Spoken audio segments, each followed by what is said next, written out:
महाराष्ट्र राज्याचे माध्यमिक व उच्च माध्यमिक विभागाचे शिक्षण सहसंचालक डॉ. श्रीराम पानझाडे यांनी अचानक अहिल्यानगर जिल्ह्यातील गुरुदेव शिक्षण संस्थेत अचानक भेट दिली व संस्थेच्या सेमी इंग्लिश स्कूल व गुरुदेव सीबीएसई स्कूल या दोन्ही शाळेची पाहणी केली।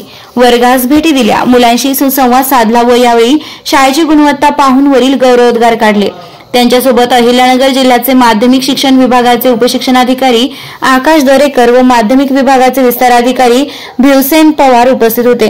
डॉ. श्रीराम पानझाडे यांनी संस्थेत भेट देऊन पहिली व पाचवीच्या मुलांना विविध प्रश्न विचारून गुणवत्ता पाहिली।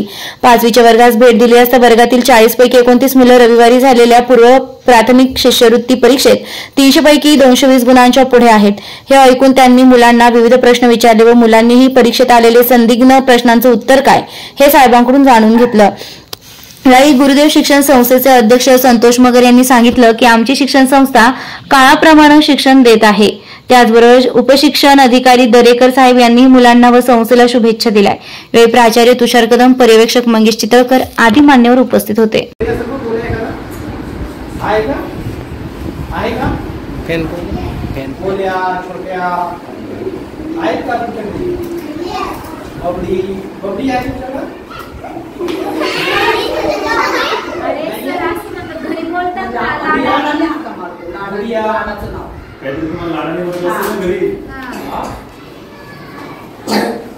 तर बोल्या 5व्या वर्गात शिकवत होता। 5व्या वर्गात, हे 5व्या वर्गाची शाळा आहे नाही?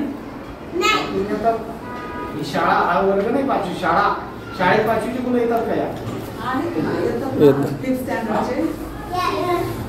फिफ्थ स्टँडर्डचे येतात, 5वीचे नाही येतात। बोले असं तुमच्यासारखं इंग्लिश मीडियमच्या शाळेत आज बोल्याला पेन्सिल पाहिजे होतं, खोडरबर पाहिजे होतं, त्याला पेन्सिल, इरेजर आणि काही त्याला पेपर्स पाहिजे होते। पेपर्स कोणते? चित्र काढायला कार्ड पेपर माहिती असेल माहिती आहे ना? कार्ड पेपर तर गोळ्या दुकानात गेला, आमच्या त्या बाजूच्या दुकानात गेला। दुकानाचं नाव काय होतं? दीपक स्टेशनरी। दीपक स्टेशनरी नावाचं दुकान होतं। आणि गोळ्या दुकानात गेला, 100 रुपयाची नोट दिली आणि गोळ्यात सामान विकून घेतला 80 रुपयाचा। आणि गोळ्याला दुकानदार 20 रुपये वापस देत होता। तर गोळ्या म्हणे मला 20 रुपये नाही पाहिजे, मला 20 रुपीज पाहिजे। गोळ्याला दुकानदार म्हणायचा 20 रुपये घे। गोळ्या म्हणायचा नाही, मला 20 पाहिजे। आणि गोळ्या लागा रडायला मी 20 मागतो आणि दुकानदार जो आहे ना दीपक, त्याला दीपक भाऊ म्हणायचं। दीपक भाऊ किती देतोय? 20 रुपये देऊ राहिला। मग त्या दीपकरावची बायको पण तिथं आली आणि गोल्याचं सुरू मला 20 पाहिजे।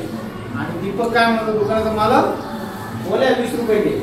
गोल्या म्हणे नाही तसं नाही म्हणे, आता तू म्हणून मी घरी जातो, माझ्या माय बापाला सांगतो की मी यांना 20 रुपीज मागतो, वापस द्या, हे मला 20 रुपये वापस देऊ द्या। गोल्या रडत घरी गेला आणि माय बाबांना काय म्हणतो, त्याच्या आई बाबाला काय म्हणतो, ते दीपक काकाच्या दुकानात गेलो होतो, दीपक काका मला 20 रुपये वापस दिले नाही आणि ते म्हणतात 20 रुपये घे। गोल्याच्या म्हणे एक कानाखाली वाजवली त्याच्या म्हणे तुला 20 रुपीज मधला आणि 20 रुपयाचा फरक कळत नाही तर कशा शाळेत जातो? आणि इंग्लिश मध्ये म्हणतात 20 रुपीज, आणि मराठीत काय म्हणतात 20 रुपये। तसं तुमचं नाही ना? 5th स्टँडर्ड आणि 5वी पैसे काढतात हा असं नाही ना? तुम्हाला पहिले विचारलं 5वीची शाळा इथं आहे का, तुम्ही म्हणता नाही, आणि मॅडम तुम्हाला विचारतो 5th स्टँडर्ड आहे का, तुम्ही म्हणता हो आहे। बरं ठीक आहे, छान शिका, गप्पा करा, गमती करा, खेळा, उड्या मारा आणि नमस्कार म्हटलं की काय म्हणायचं? बघा तुम्ही आता तुमच्या शाळेत कसं होतं। चला तुम्हाला शुभेच्छा।